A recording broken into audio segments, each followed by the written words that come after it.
Hi, guys. How's it going? I'm hoping everyone is having a wonderful day. Tonight's guest is a woman who chose to move here to Haiti.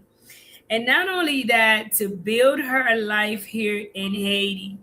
You guys know we love hearing people who portray Haiti in a positive light and who not only portray Haiti, but live in Haiti in a positive way, enjoy it. She could have chose to be anywhere else in the world, but she chose Haiti. So I want to welcome you guys.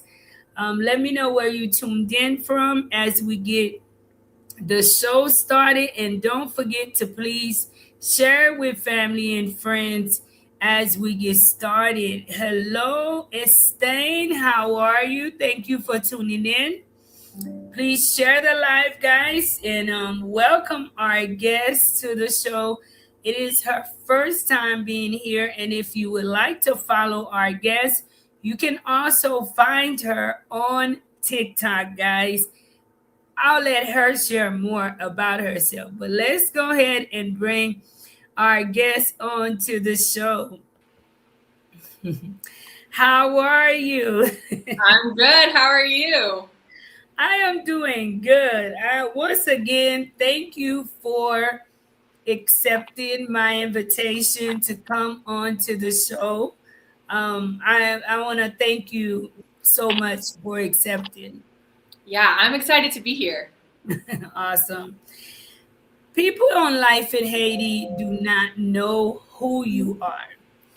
Can you introduce yourself to the Life in Haiti family and share a little bit about yourself as we get this show started?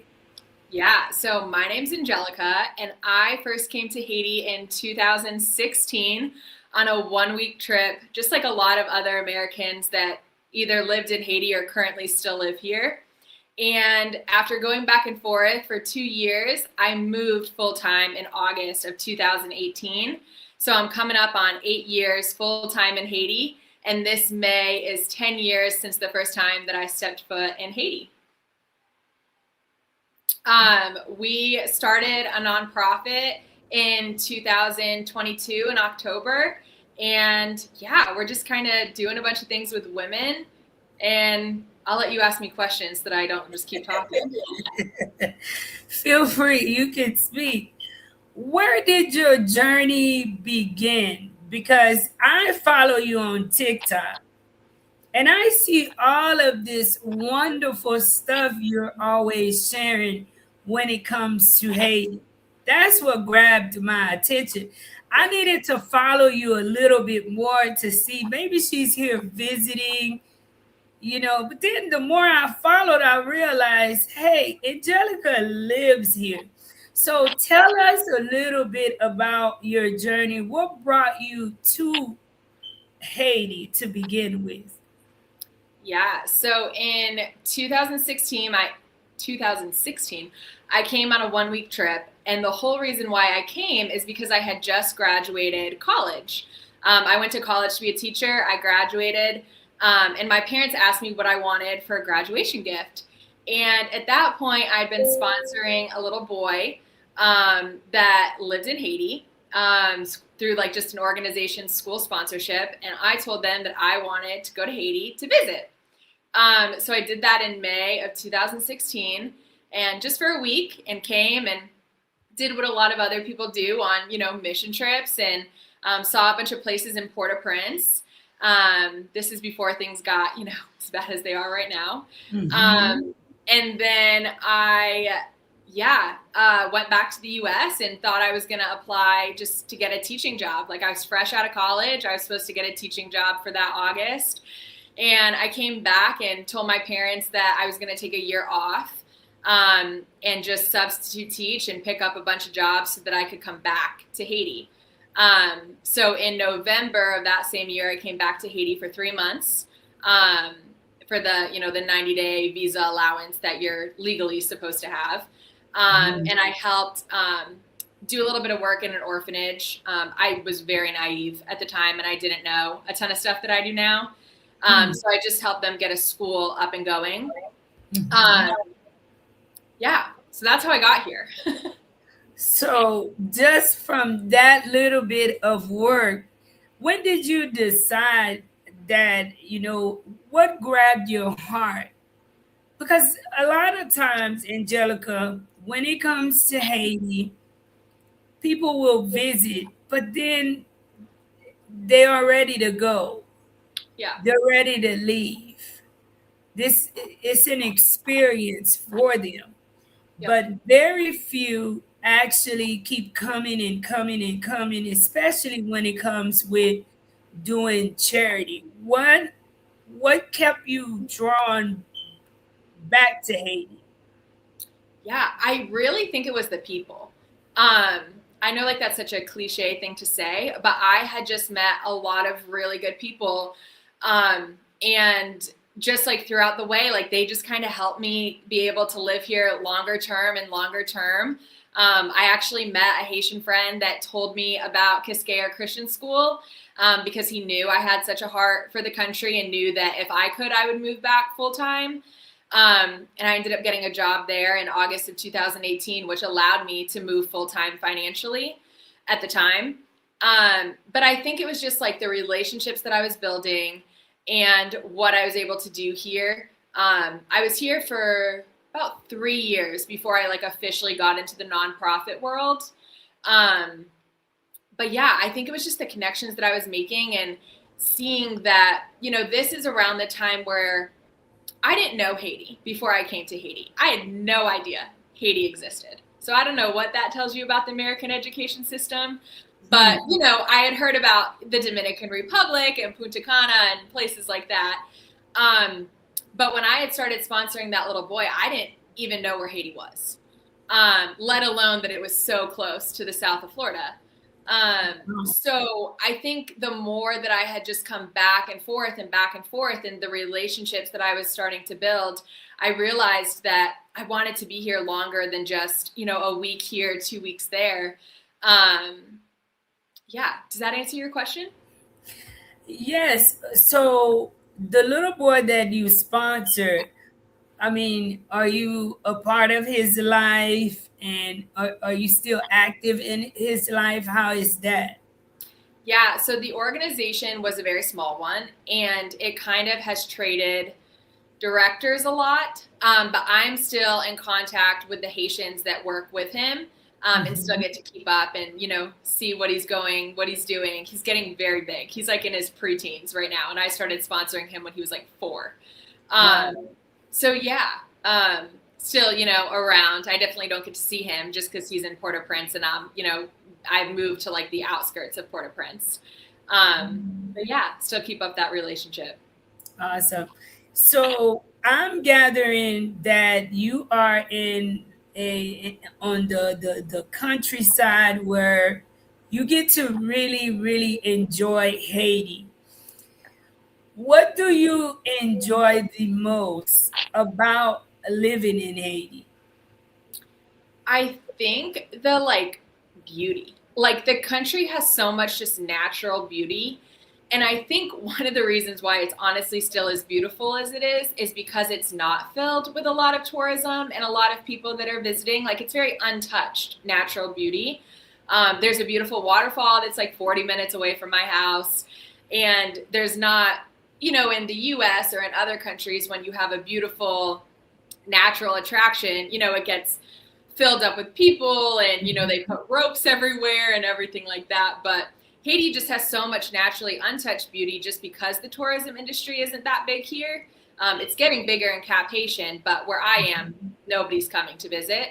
um, so yeah, I think just the natural beauty. Like I've gone to the Dominican Republic, I've gone to Puerto Rico, I've gone to Costa Rica, like I've gone to a lot of surrounding countries. And Mhm. I don't think I'm biased with saying this. Like I think Haiti is the most naturally beautiful country between the mountains and the beaches and the landscaping. Like Haiti is one of the prettier ones, if not the prettiest.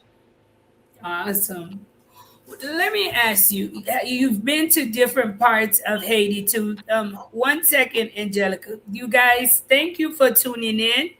And don't forget to please share the live as we get started on the live. And if you guys have a question, because I know so many of you guys are wondering, is it possible to move to Haiti? What would life be like? People have a lot of question, and I know you get a lot of question, especially through your TikTok. Yeah. How have it been like? How have the community really embraced you as an individual within the community? Yeah. So I have switched communities a few different times due to different ministry changes. Hmm. And I feel like everywhere that I have moved, so I used to live in the south of Haiti. I actually lived in two very different locations in the south of Haiti. And now I'm in the Central Plateau area. Hmm. Um, and I feel like I'm always very well received by the people currently living in Haiti. Like the community that I end up in, like I feel like they're excited, and we do a lot of programs in the communities, and I feel like I try really hard to like get to know my neighbors and like spend time outside of just like being inside the walls and the gates and all of that stuff. Like I try to get to know people and build those relationships because so many people that are American, they come and go. And that is just the reality. And I don't know if that reality will change anytime soon. But my relationships with the Haitians and the community that I've lived in, like that is what keeps me here when a lot of other people have left. Um, and I'm very blessed that the Lord has just really put me in different communities that I'm very well received. And, I think part of that is my, want to get involved with the community. But Hmm. also just, yeah, I've been very lucky with very wonderful people around me. True. How important it is for someone wanting to move back to Haiti to be involved in, pretty much not so much, but to an extent to get to know their community. How important is that? Oh, I would say it's the most important thing. Like, especially as like living in a country where tomorrow everything around you could just like implode. And Mhm. that's just a reality. No matter where you are in the country, there's always pay lock and there's always just stuff happening. And, Mhm. the amount of times that like my neighbors have offered to like go to the market for me because it's not super safe for me to be out on the street that particular day. Or, the amount of times that my neighbors have let me know that something's going to be happening in a few days that I had no idea. And they, they're telling me to stock up on gas and propane and food and all of that stuff. Mhm. I think it is one of the most important things. And I think in a country like Haiti, I don't think the US is like this as much, but Haiti, it really is all about your community and who you know and who's going to look out for you. And it's not just as an American, like it's Haitians helping Haitians. So I think it is the most important thing. What would be your suggestion, Angelica, for someone who's looking to move, especially to Haiti? Yeah. Um, where do they begin? What would you say to them if moving to Haiti is a part of their plan? Or Yeah. possibly someone too being returned to Haiti, because there are some people facing being returned back to Haiti, especially with the TPS program. Yeah.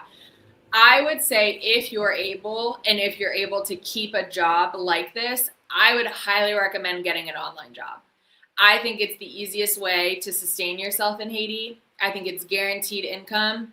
I feel like a lot of organizations that a lot of people used to get employment through are no longer hiring.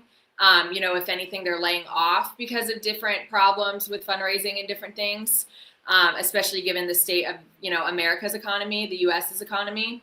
But I would say if you're able to get an online job, that could really sustain you in Haiti, especially because Haiti is not as cheap as people think. And I would say like you do need like a decent US salary to be able to live here comfortably. Food prices are really expensive. Gas is really expensive. Everything's very expensive here. Um, so I would say if you're able to do that, Obviously, if you have to come back and you're not able to keep a US job, I would say like try really hard to end up in an area that you know maybe somebody. Obviously, if a lot of your family is living in Port-au-Prince, it might be hard and you may not want to go back there. But I think just having even one or two people that you know to have that starting connection is really important. So I think that's like my top two pieces of advice. What would you suggest is the average income for someone to have living in Haiti? How expensive do you find it living in Haiti? Because I've shared this, but having someone else share their experience as well is important. How much do you think at a minimum someone can make? um, how inexpensive have you found housing, and what are some of the amenities that comes with it? Yeah. I would say you're looking at anywhere between $500 and $1,000 to rent a house right now. When I first started renting, you could get it between $4,000 to $6,000 a year. Now, in multiple different locations, I'm hearing anywhere from 6 to 12. 12 is probably on the higher side, but and you're not even talking big houses. Like you're talking like a few bedrooms. So I would say you're talking just for the house. I would say $500 to $1,000 a month. Outside of that, we eat pretty frugally. Sorry, I just choked on my word. And we eat a lot of Haitian food. We eat in the market. We're spending like $100 a week on groceries. And that's like a pretty basic meal plan, where a lot of times I wish it was a little bit more. So you're talking, I'd say $400 a month in groceries. And then on top of that, a lot of houses don't come with power. If they do, you're probably talking you're going to be paying the $12,000 range. But power, an electrical system to run like a basic freezer and fridge and to be consistent with your power, to run a Starlink, you're talking is 8 to 10 grand. So that's, a one-time expense, but you're talking 8 to 10 grand, that you have to put onto a house that you're already renting for 6 to 10,000. So I would say realistically, to live comfortably and not be really struggling, I would say at least 15,000. And that's like bare For the year? For the year? Yeah. I would even say probably closer to 20. By the time you factor in your rent, your food, installing solar, paying Starlink. Starlink is now like $85 a month in a lot of areas because they did away with their like $55 plan in a lot of areas. They say they're full. So, that's almost $100 a month just to have internet. Yeah, I would say 15,000. How Would you easy? agree with that?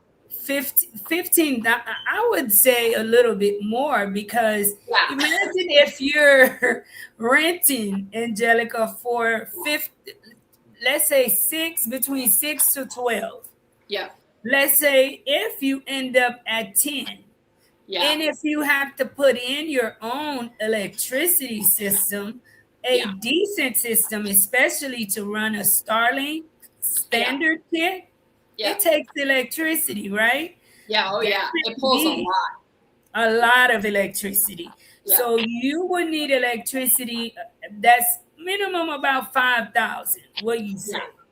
I would honestly say a little bit more. Like we're looking at installing a solar system, and granted, we're trying to not run out of power, but I would say with 5,000, you might be running out of power on a cloudy day. So, it's a lot of money.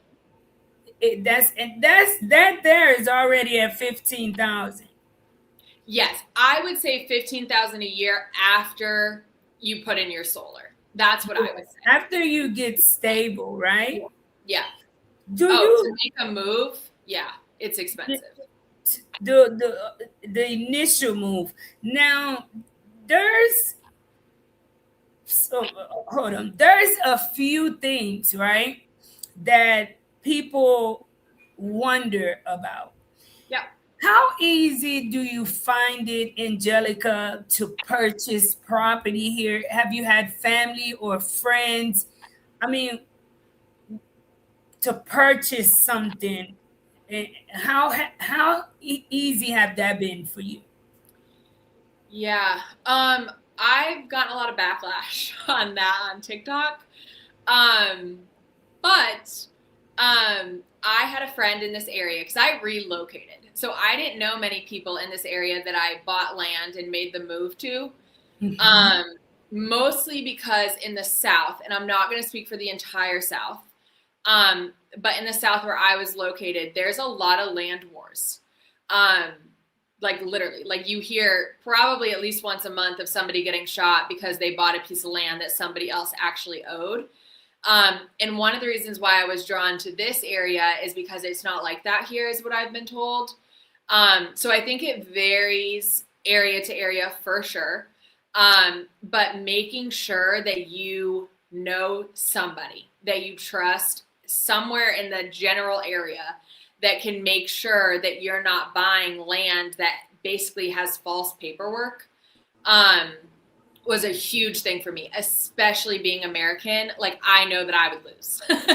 So I had to really do my due diligence and make sure that I trusted the person that was helping me find land. He knew the area very, very well. Because you hear about people's land being taken a lot. As far as the actual land purchasing, it's pretty easy. You need to just line things up. So I was very lucky. The person that I bought the land from is actually now my fiance. That's how we met. But at the time, we weren't dating. I didn't even know him. But I ended up buying his land, and he had really good connections with the person that comes out and measures the land and the person that like signs off on the paper and all of that. So he was able to link it up in just a few days. I know that's not normal. So I would say it takes a few weeks because you need them both to come at the same time. And if you know anything about Haiti, you know one person is not showing up. So it could take multiple meetings just Mhm. to get them both there at the same time. But really making Don't sure that have you're a like, neighbor that shares your board a border with you and that's disputing it. So now they also have to be present. So yeah, yeah. yeah. And I bought a smaller section of a very big piece of land that he owned. So I didn't have bordering people. He was the bordering people. Mhm. But yeah, there's a lot of different things that could happen there. And you may upset a neighbor, you know, that thinks his land went to a certain point, and when it gets remeasured, he realizes no, he, you know, has a few less feet of land and stuff like that. Um, but I would say once you're able to link up those people, it was fairly easy. You know, you hand them the money that they're owed for, you know, doing the land purchase, and you hand the person that you're buying the land from the money. You do it all in front of them. At least that's how it worked for me. Mhm. Um, and you know, you sign your documents, and then they take it and they get it, you know, notarized, or I think that's what it would be called in English. Um, Mhm. and then you get your land paperwork. Yeah, Um, you get it surveyed, yeah, but the they land call measurement. it the apate, yes. Yeah. But you just have to be very careful when it comes to purchasing property Yep. in Haiti because it's imperative for you to be sure and have people in the neighborhood to make sure that this property is clean property. Yeah. You mentioned your husband, and I was gonna ask you because you're very vocal, and when I watch you, I can feel the love that you have for your husband. Yeah. And I think you kind of just answered my question, but I'm going to ask anyways. How did you guys meet? Yeah. That's my next question for you. Yeah. How did So, you guys meet? yeah. So we're engaged. We get married in July officially. We just set a date. Awesome. Um, Awesome. but we met because I bought his land. And a mutual friend connected us. I actually was in the final like negotiation process with another guy um, through the phone. Like he was living in Port-au-Prince. And the guy that was helping me look for land, my Haitian friend out here, called me right after we had gotten done with those final negotiations, just like making sure that we were all okay. Nothing was signed. We were just agreeing on price. And he called me and he said, "You have to talk to my friend. I didn't know he was selling his land. His land is everything that you want. You have to come and meet him." And so the next day he came and picked me up. I was staying about 45 minutes away from where I was looking at land with another friend. And he came and picked me up the next day, and we had a 45-minute drive. So he kind of gave me his whole life story in that 45-minute drive. And I went and looked at the land, and he showed me a few different spots that I was looking for a pretty small piece of land. So he showed me a few different spots that he was willing to kind of like cut. And I loved the area. Like I was like, this is everything that I was hoping, which obviously that other guy knew. But yeah, I bought his land. And then as we just spoke about, like it takes a few different meetings. It went very fast for me, but I still had to go, I had to take a bunch of pictures and I had to do a bunch of things. Also knowing that we needed to go back and like report to donors because my organization bought the land. And so, yeah, we just had spent a few days together and kind of like that consistency of seeing each other. And then my Sunrise Airways flight got canceled, which seems to happen to me a lot. It just happened to me the other day. So I went to Cap Haitian to fly out. When all of this was said and done, I bought the land. We were good to go. I told him, I was looking forward to being his neighbor in a year and a half. And I couldn't fly out, so I had to come back for another week. And he offered to drive me out through the DR so that I could get back to the South that way. And when we were in the car, he was just kind of like, "Do you think this could ever be a thing with us?" And I was like, "Whoa!" Like I'm like moving my whole life. And I was like, maybe. And a month later, he came to the South to visit me, and then we started dating.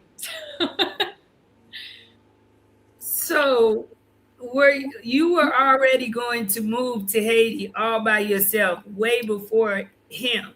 Oh yeah. Oh yeah.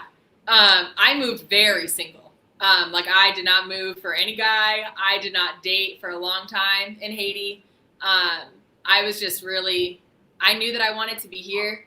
And I tried to date like one American guy, and he told me he had Haitian friends and he would never ask me to come home. And yeah, about 2 weeks in, he was like, "I think you should move back to the US." And I was like, "I think we're done talking." So yeah, it was really hard to meet people. I mean, does he speak English? Ou parle Creole? Yeah, Ou parle Creole? we, but he's Haitian American, so he Okay. does speak English. That's one of the reasons. I guess, well, not why he was selling his land, but that is why with a Haitian friend, he had, different motives outside of the land. He had different, he was trying to hook you up, right? He was trying to hook us up, and he succeeded, and I think he's very happy about it. I mean, I think you guys, I think, sometimes God puts you together with just the right person because you can see love all in each other's eyes, okay? Yeah. You also adopted a little girl, did you? So that's his daughter. That's his daughter, okay. Yeah, so that's his daughter. So no. But yes, I mean, she'll be like my daughter moving forward, but she is. Yeah, I did not adopt her before him. She's his daughter.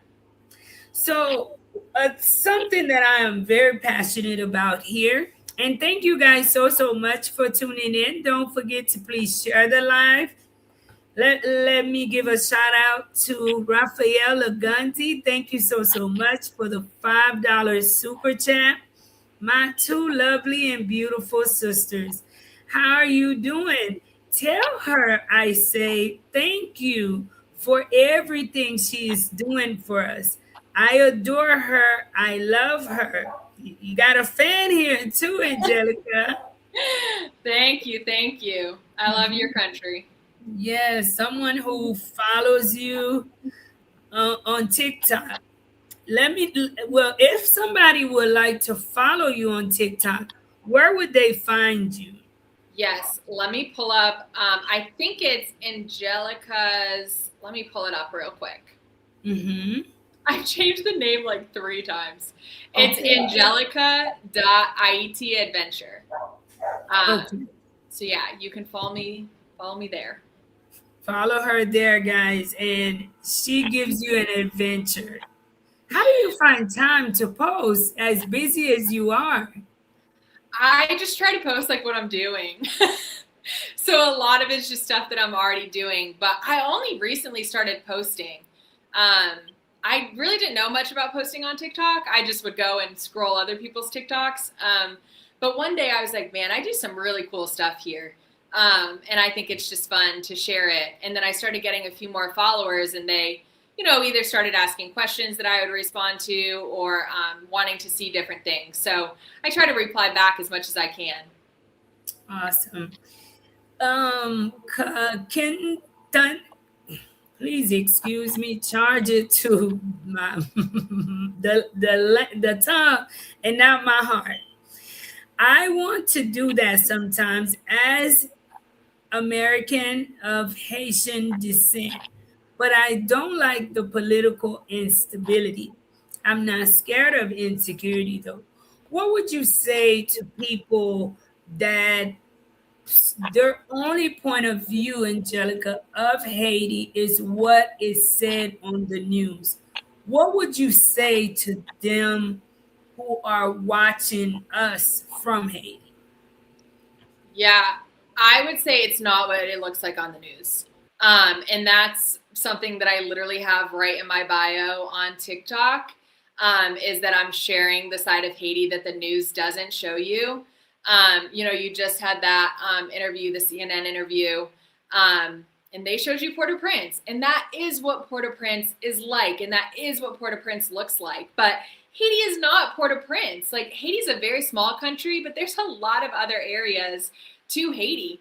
And Port-au-Prince is such a small part of it. And, we're living out here. And yes, Haiti is hard. Like, Haiti has its own hardships, but I don't feel not safe.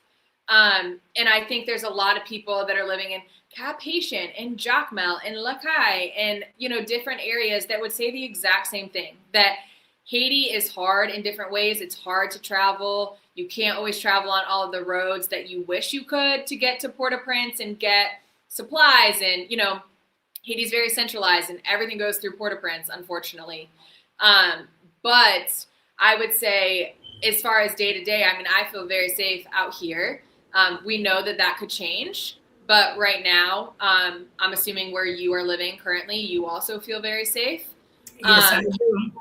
And so I think, it's not what the news shows you. And I would encourage you to follow people that are living here so that you can see different aspects. There's a bunch of great TikTokers that, are living in Cap Haitian and show you what Cap Haitian's like. And there's a bunch of photographers that travel all around Haiti and show you different beautiful areas of Haiti. Like, I would encourage you to follow more of them, especially as, an American, Haitian American, that don't let the U.S. news tell you what Haiti is like. That's what I would tell you. Mm-hmm.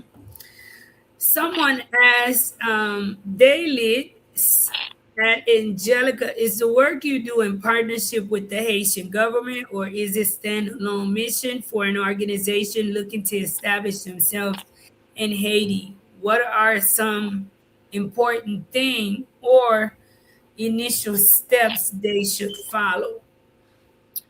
Yes, so I started the nonprofit. It's a 501c3 based in the U.S., so that people can donate tax deductible.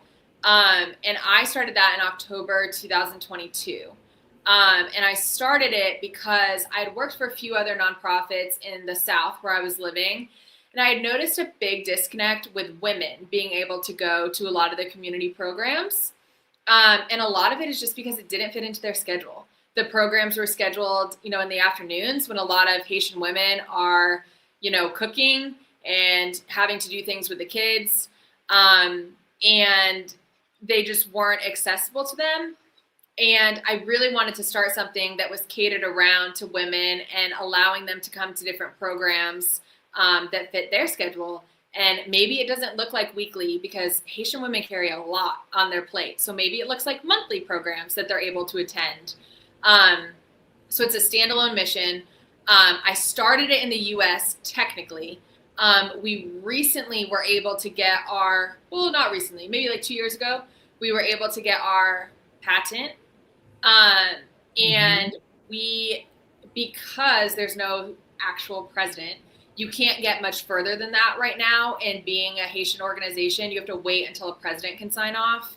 So I have like the starting process to being a Haitian organization, but it's not finished because of the country. But so yeah, we are a 501c3 based in the US, and we have our patent in Haiti. So we're like kind of recognized, but just not all the way through as a Haitian org. One of the parts of that was what would I recommend or how would I recommend starting? I would say if you are American and you're able to start a 501c3, I would start there because that's where a lot of your donors are going to come from and they're going to want the tax write-off. They just are. And then after that, you can focus on the Haiti side of things because it comes a lot later. And at this point, you have to wait until there's a president. For you to be able to take those steps. What have the process been like up until the patent? Because a lot of organizations in Haiti, they are operating without the proper paperwork. You'd be surprised. A lot of big organizations, right? Yeah, and that's something that was really important to me. Like, I wanted to make sure that we were, again, we're not fully established, but I wanted to make sure that we were, we'll call it established as we can be right now. You're recognized. And I wanted to make sure that that was a thing because, number one, just because Haiti's government is kind of a hot mess right now doesn't mean that you should take the steps to be as legal as you can, right? And it really wasn't hard. Like, it wasn't hard. I do know that the next step is a lot harder. I know, you need to get a Haitian board together and you need to get a lot more things. But the main problem with why Americans, at least, don't get recognized in Haiti is because you need your permanent residence. And a lot of Americans do not have their permanent residence. So I'm coming to ask you that too. I'm coming on that too. Yeah. Since you already there, a lot of people are wanting to know. I mean, just as an American, do you live and get all of the privileges as a Haitian citizen? What is it like for you? What are some rules that is against you, that limits you being an American living in Haiti? And can you get your permanent residency? Yeah, so you can get your permanent residency. And that is something that a lot of Americans do not have because it is a process. I think a lot of people think Haiti, you can just come and do whatever. Legally, there is a process for things.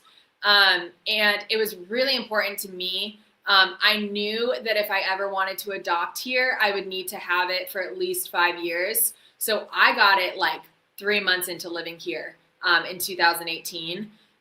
That's the earliest that you can get it. You have to essentially like overstay your first 90-day visa and then you can get your permanent residence. Took a few months. You have to get a medical certificate. You have to set up a bank account. You have to get a COVID test, but that wasn't a thing back then. You have to get a letter saying that you work for a Haitian organization that has a patent. That's good enough. So at the time I was working for a Haitian organization, so I got it through them. And then when my permanent residence renews, it will be under my own organization.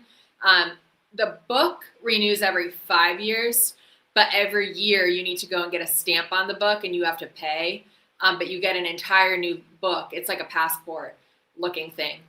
You have to get an entire new book every 5 years. Like a new photo, you have to get fingerprinted. So it's quite the process. But it was worth it to me because I knew that I wanted to potentially adopt one day. I have not done that. Like, I've lived here since 2018. I have not adopted. But now, I didn't know that I would ever start an organization here. I didn't know that I would ever buy land here. And that has allowed me to do that. So I'm very grateful that I did it. So yeah. Do you think, had it not been that, would it have been harder for you? Are you able to open a Haitian bank account? What have those process been like? And I ask that because you do have a lot of Haitians who are now naturalized US citizens that want to move back home. And they will now fall under the same guidelines as you. Yep. What have that transition been like for you coming into Haiti? Yeah. So, like I said, I was able to do it 3 months after officially moving here. And I was living in Port-au-Prince. So it was a lot easier because I could just go to a medical office. I could just go to the bank and do all of that stuff. I've had friends try to do it since moving outside of Port-au-Prince, and it was a little bit more difficult because you have to go to the government offices in Port-au-Prince, and you also have to do that every 5 years. So every year you can send it through Cap Haitian, but every 5 years when the book renews, you have to physically go to Port-au-Prince. So my book renewed in 2023, and I did go to Port-au-Prince to renew it, like, legally. Does that answer your question? Yeah. Let me ask you too, Angelica, what has been the hardest part about moving to Haiti? I think it's figuring out where to get everything. You can't just go to the store and buy a couch. You can't just go, you can buy certain things very easily. Like, you can buy a freezer very easily. You can buy a small fridge very easily. You can buy a table and chairs very easily. But a good mattress, very hard to find. A couch that you actually want to sit on, very hard to find. And I think that is something that it took me years to build up, like, what I have, and either bringing stuff into the country a little bit at a time, or just realizing where I could buy stuff, especially when you're talking about the outskirts of Port-au-Prince. Like, in Port-au-Prince, it's a lot different. You can get a lot of stuff. But even as far as Cap Haitian, like, stuff is just not as accessible as it is in the US. So I think that was a big learning curve for me. And I think that's why, going back to the relationship thing, it's so important to, like, know your neighbors and get to know your community, because they help you do all of that. Like, my neighbors help me know where to get everything. And I think, especially if you've been living in the US for a long time, the Haiti that you grew up with may not be the Haiti that you're coming back to. And the area that you grew up in may not be the area that you're choosing to go back to. A lot of people grew up in Port-au-Prince. You may choose not to restart your life in Port-au-Prince. So I think it is a whole different world. Even from when I moved here in 2018, like, things are always changing. More roads are always being blocked. This is becoming unsafe. And I think you're always having to adapt different ways of doing things. So I think, that was, I think, the most difficult, is, like, building up what in the US, if you had the money, would take a week to go and buy different things. Mm-hmm. Was it difficult to adjust to some of these difficulties? Did it take you time to adjust, or did it come naturally? No, I don't think it came very naturally. I feel like I'm a very structured and organized person, and I like things to, be in a timely manner and stuff like that. And Haiti doesn't really run like that. There's a lot of things that they just don't happen the way that you think they should, especially with an American mindset. And I think it took me a long time to realize that there is a beauty in slowing down, and there is a beauty in not always being rushed to get to the next thing. Um, but, when you're talking about not being able to find certain things, or, when you go to town one day, they have a certain item, and then when you go to town the next week, it's gone. It can be very frustrating. So I would say I don't think I adapted super easily, but I think I knew I wanted to live here. And I think I was determined to live here. And I think, aside from being organized and, very type A, I'm also very stubborn. So I think I was really determined to make this something that Move. works, because I really wanted to live here. Wow. What are some misconceptions that people have about Haiti that's true and that's some is like way off? So somebody asked me this on TikTok the other day, and I responded, and I think my answer was pretty good. So somebody asked me if Haiti is like the poorest country, is I think how they worded the question. And I told them, yes, like economically, Haiti is very poor. Like economically, most people are making less than $100 a day.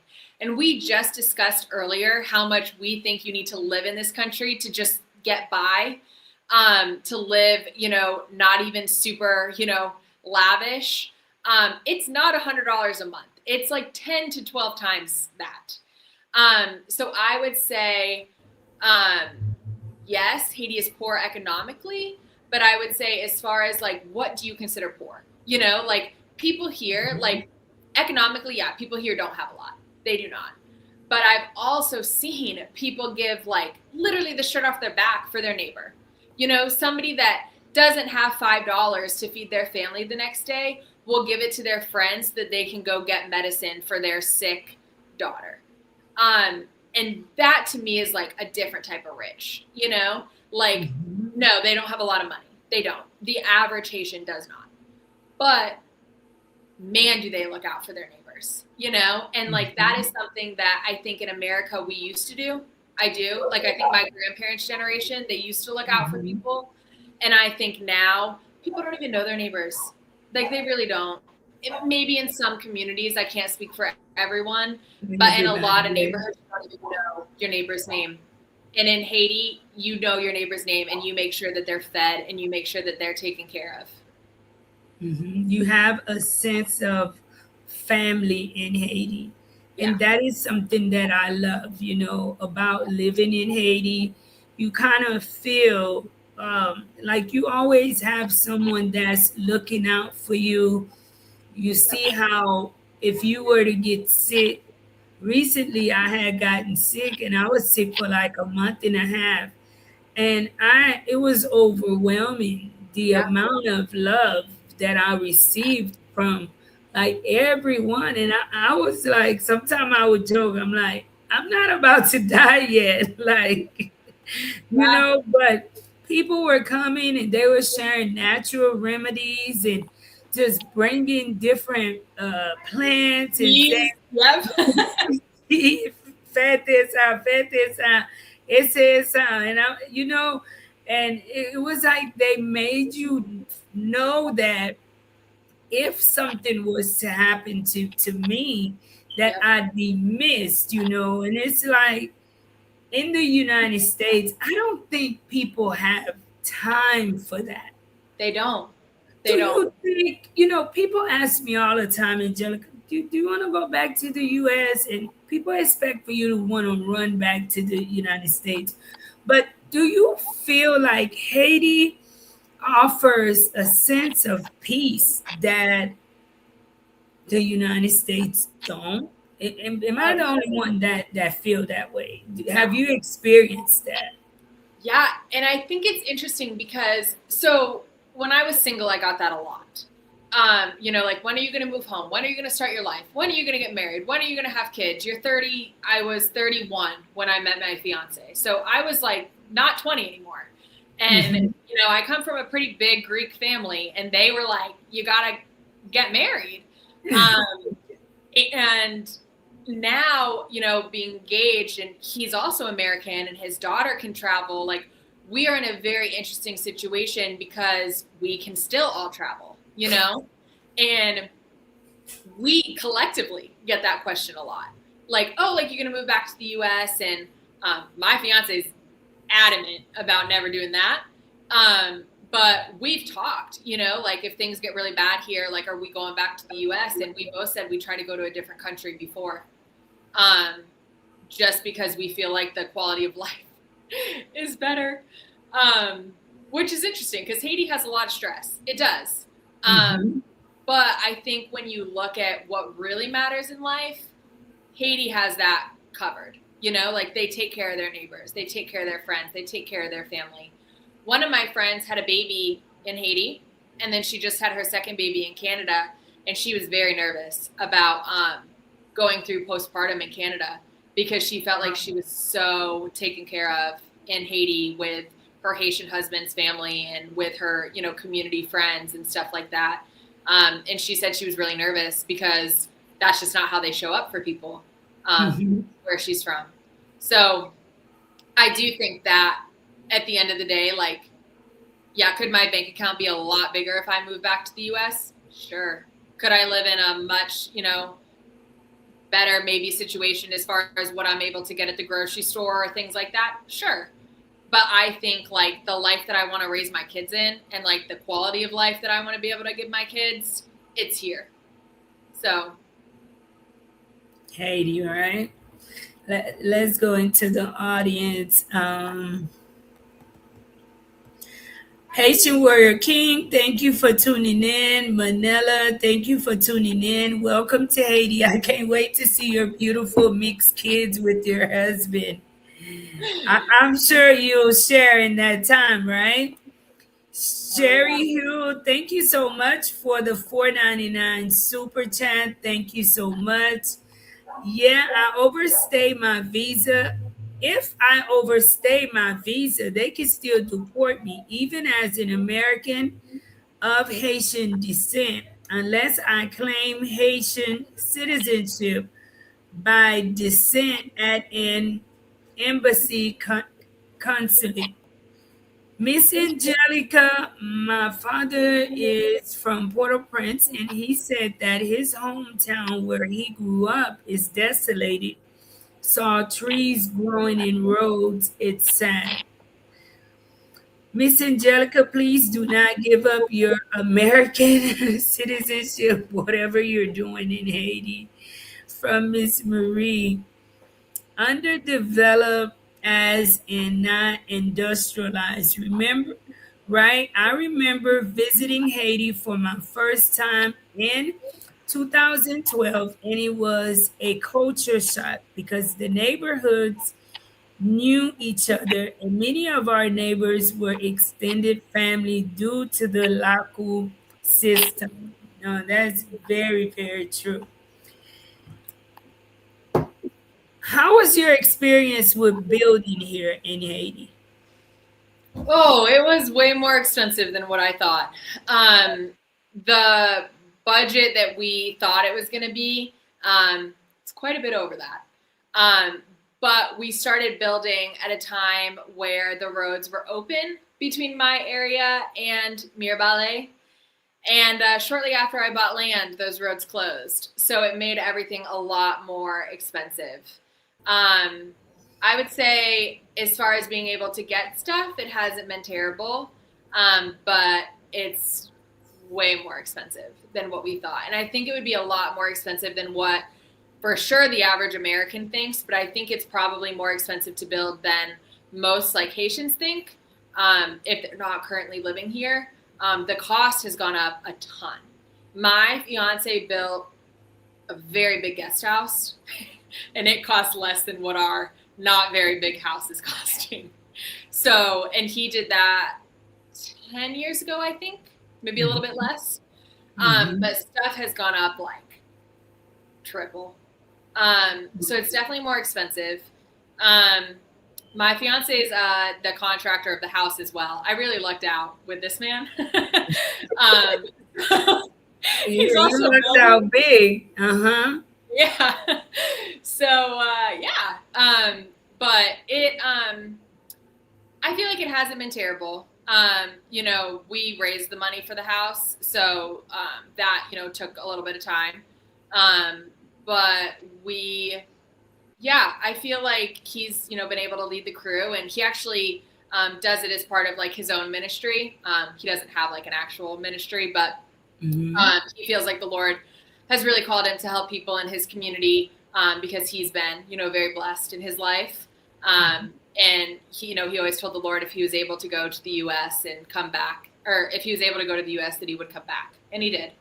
And he, is in this great community, and he employs local guys to help with the majority of the house, and he shows them different trades and different things. And somebody down the road from us is actually using what he learned by working for him and building him and his future wife. They're getting married this summer, their own house. So it's really, he's a really good guy. But he's done a lot of the grunt work of building the actual house. But I will say it is a lot more expensive than you think. It is. I don't know how to explain that to people, and the unexpected cost Yeah. at times, it can be expensive. My advice to people is make sure you have a trusted individual Yep. helping you, Yep. because naturally, even if you are here, it is expensive. But when you Oh, have someone misleading you, stealing from you, yep. not being transparent with you about prices, telling you a sack of cement is $20 a bag when it's really 10. You Yeah. get what I'm saying? So Oh, it yeah. end up being double strain for you. So if you are planning on building in Haiti, if you are building, be sure that you have people who are really good helping you. Yep. We're approaching the hour, and I promised you I'd keep you for an hour. Sahi said, what area you building your home, your house in? I don't like that question. It is too personal, and no, you do not have to ask that question. But you can give the people an advice on to what area you think is a good area to invest in Haiti, but you do not have to answer exactly what area you're building your home. Yeah, so just for security, I won't answer that. But I would say the north of Haiti. Again, I don't know about all of the South. I just know the area that I was living in the South. There was a lot of land wars. I've heard rumors that the government owns a lot of the land, and that it's just a lot of family owned from generations back. Where multiple siblings own the land, but one sibling sold the land and stuff like that. But I've heard really great things about the north, the Cap Haitian area. Obviously not like the city of Cap Haitian. I don't think there's a ton of land for sale there, but the outskirts of Cap Haitian, we've heard of a lot of land for sale. Again, it's a lot more expensive than you would think, especially right now being very high, high in demand. But I would say really check out that area. It's a super easy flight in. And you can check it out if you're able to travel back and forth. I would highly recommend buying it in person, and building that relationship over time with people and telling them that you're looking for land and stuff like that. Um, yeah, I think the north is a really good area. Sir, David asks, thank you for tuning in, David. How's it going? I tuned in late. What type of work do you do in Haiti? Yeah, so I have a nonprofit that works with women. We do job creation initiatives, we do Bible study, we do school sponsorships for their children if they're not able to afford to send them to school. We partner with some single moms and help them send their children to school. And yeah, we started doing some community outreach with the elderly, and that's been so fun. We do a fellowship program with them once a month. Awesome. Holly, thank you for tuning in. Holly asks, "Hi, my husband is Haitian. He is trying to come back to the US. Is it costing a lot of money to get here?" Does she mean from Haiti to the US? I'm guessing so because she did mention that he is Haitian. Yeah, plane tickets are very expensive. Um, my fiance and I have gone through the DR a few times because we are able to cross. So if you're American, I would highly recommend crossing into Santiago and flying out of Santiago or Santo Domingo. But Sunrise Airways is pretty much the only company. I think IBC flies as well. And they're like $800 just to get to Miami. But I have heard they're starting more flights. That's about the same cost to get all the way to Boston. So if you're from the north, New York or Boston area, that might be good. But it's a lot more expensive than it used to be when other airlines were flying in. But they're able to be more of a monopoly right now. Answer this for me. How has it been flying in Haiti? I mean, share some of that. How do you commute in Haiti? Yeah, I have started going in and out through the DR a lot. Um, I have tried to fly Sunrise a few times, and the last time I was trying to fly literally last week, and there was bad weather in Cap Haitian, so they canceled the flight, and I didn't have multiple days to wait for them to rebook me. So I went out through the DR, and they did not give a refund. So I would say it's challenging. And I think if I could change one thing right now about the current state of the country, it would be roads opening back up. I'm sure a lot of people would say that because the flight companies are just really taking advantage. It's so expensive, and they cancel flights left and right, and they don't give you refunds, and they don't really care. So yeah, it's very difficult to get from the south to the north or the north to the south or wherever. What is the average price when you say compare it to 222 in today? What is the price to go from Cap Haitian, let's say, to Port-au-Prince? From Cap Haitian to Port-au-Prince in 2022 versus today? Mm-hmm. Yeah, I feel like in 2022, a lot of people would still try to drive. So Mm-hmm. that's a lot easier and a Yes. lot cheaper. You Uh, enjoy the ride because yeah, you ever took that ride? yeah, I have. It's a beautiful ride, right? Yeah, and now to get from Cap Haitian to Port-au-Prince, number one, the Port-au-Prince airport, I think just recently opened up to Sunrise. So Mm-hmm. you're able to fly, I think, for $300, 200 something dollars. And it's a 50-minute flight. Not even. No, I think it's like 20 minutes. Um, and then it used to be when the Port-au-Prince airport was closed, which, on and off happens frequently, you have to take like a $2,000 helicopter or something like that. I've never done it, but I've heard some friends that have done it, and that's just stealing people's money. Wow. Yeah. What have you learned about yourself living in Haiti, Angelica? I think I've learned that I can do a lot more things like alone than I thought I could. Like I went on a 1 week trip by myself. I moved by myself. Like I didn't know anybody. And I've moved different areas a few times without knowing many people before the move. And I think I learned that I really can do a lot more things alone than I thought. It's funny, before I made this move to where I currently am from the South, I told the Lord, I'm not moving. I'm not moving again unless I have a husband. Like, I don't want to do this alone anymore.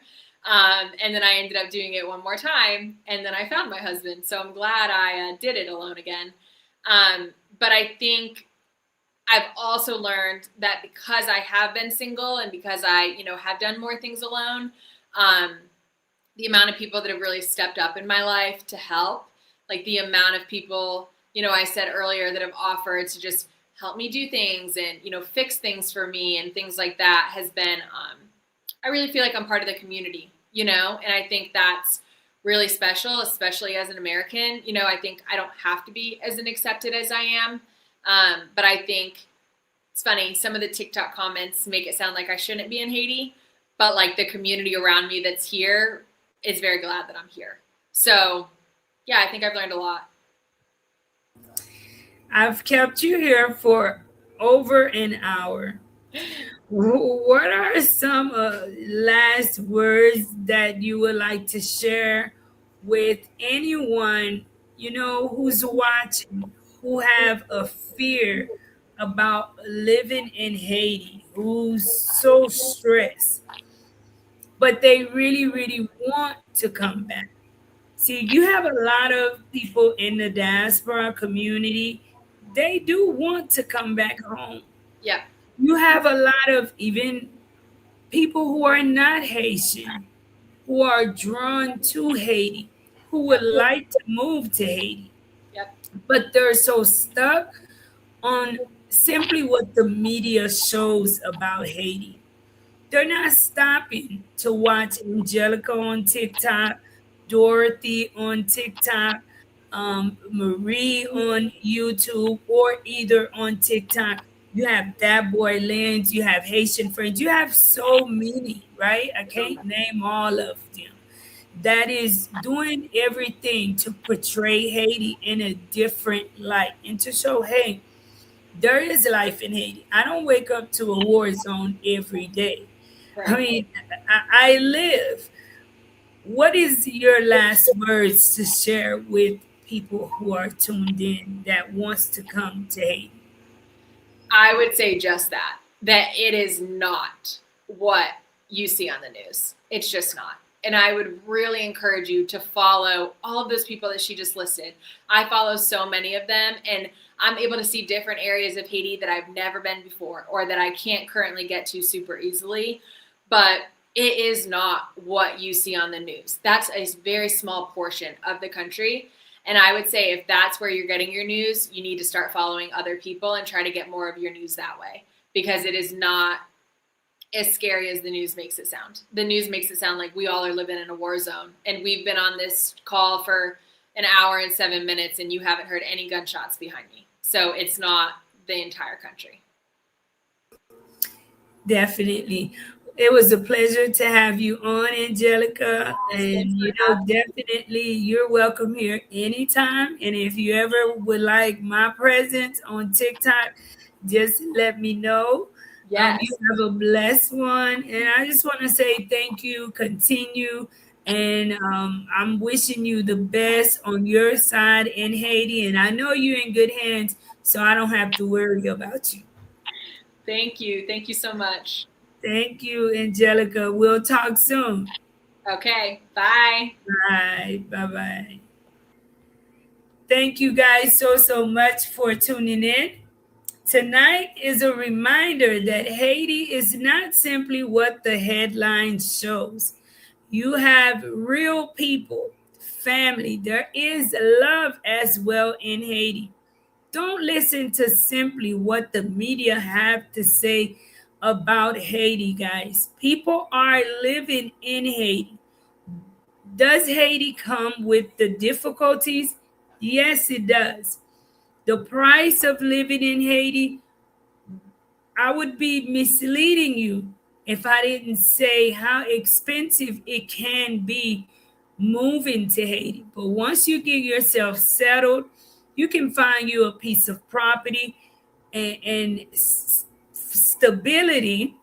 You will have a level of peace. So if you are one that just wants to move back to Haiti, if you are one who's having immigration issues, this is a reminder that there is life in Haiti outside of what the media portray Haiti to be.